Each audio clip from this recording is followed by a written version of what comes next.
Hello everybody, this is Steven from Simply Nerdy, and I'm joined today by Hayden. Hey, it's me. Hey, he's back. The guy that Yeah, you all I'm back. know and love. Yeah, of course. That's what we're talking about. Pokemon. Hayden, what are you? Yes. What are your overall thoughts now that you've actually got to try the game yourself? Just a general consensus of what you think. Yeah.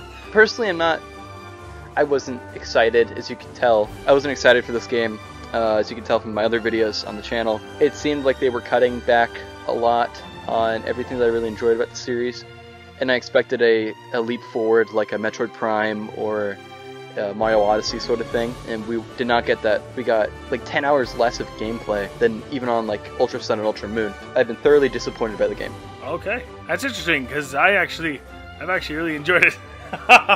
I got Pokemon Shield, and yeah, I'm not normally a big Pokemon player myself. I do admit that the campaign was pretty short, but I feel like there's a lot of after-game stuff to do. They've been cutting it down in the last couple games.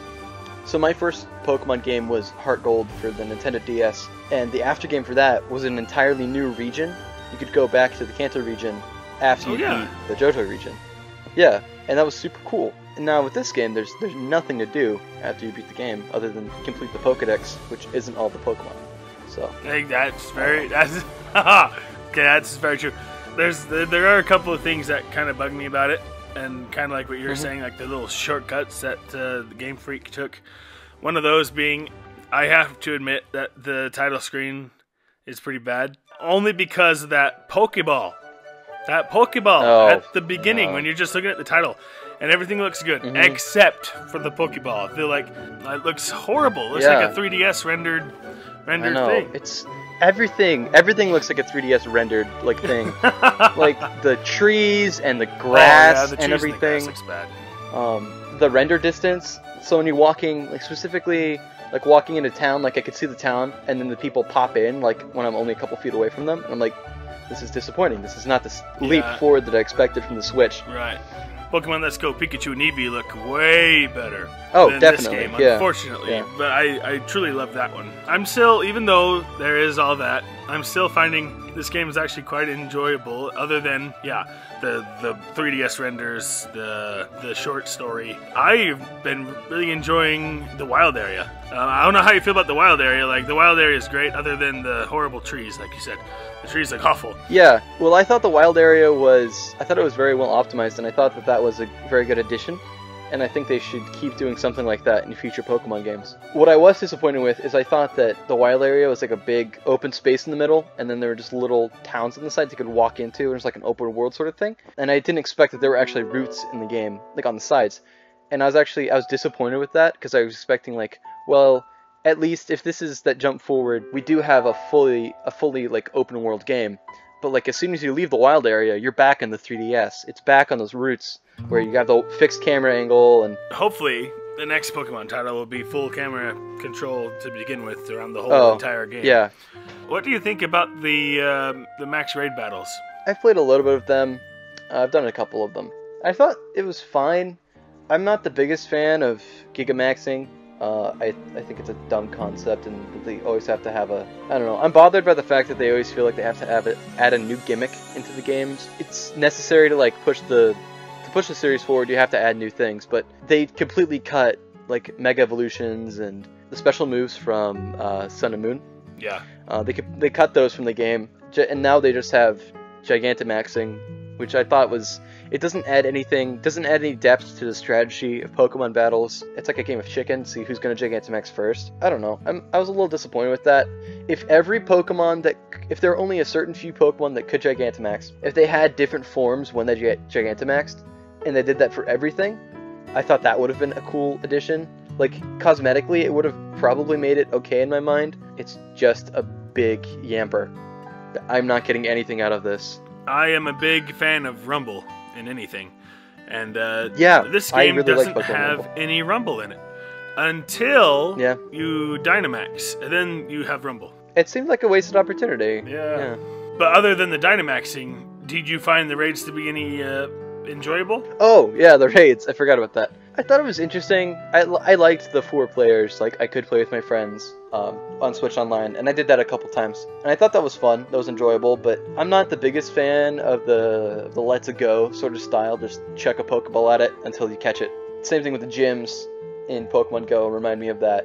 I'm not sure if I really enjoyed that. This is a mainline game, and they said that Let's Go and the Pokemon Go were like spin-offs. Those are separate. But now they're adding gimmicks from those other games into mainline games and dumbing it down even more. I'm bothered on that aspect. So you don't like the fact that you can see the Pokemon in the grass or on the routes as you're traveling from place to place? No, I like that. I think they should have been doing that since the 3D games. They should have had like wandering Pokemon.